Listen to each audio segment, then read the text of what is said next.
Um cão? Um clube? Nem cão, quanto mais um clube.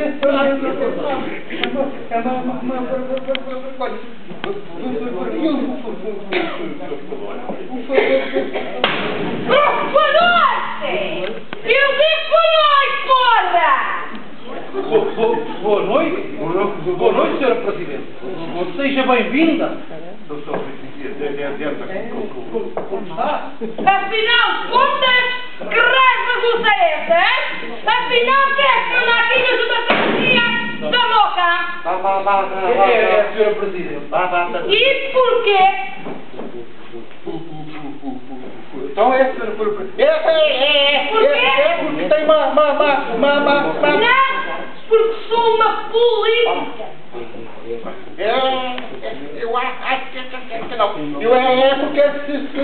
Presidente tem uma moca das grandes e a gente só tem uma moquita das grandes.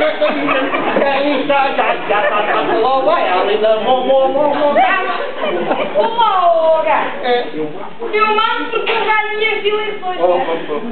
E depois, democraticamente e por esmagadora maioria, ganhei os votos. Quando os votos foram contados pelos meus assessores e por mim, todos confirmaram que estava tudo bem. Dos 355 que eleitos, 255 não votaram, lá sabem eles porquê. Mas os restantes 88 votaram e muito bem, em uníssono. Em quê? Em uníssono, seu asno! Não sabe o que é uníssono?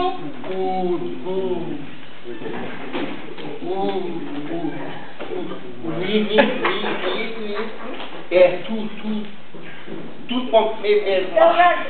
É mais ou menos isso. Todos os vossos lá entraram, saíram com uma cruz na minha pessoa. E que cruz? Olá, ó atrasado. Tens alguma coisa contra a tua presidenta, hein? Uma presidente eleita democraticamente e com maioria absurda? Absoluta. Absoluta! Tem o direito de governar a seu belo prazer.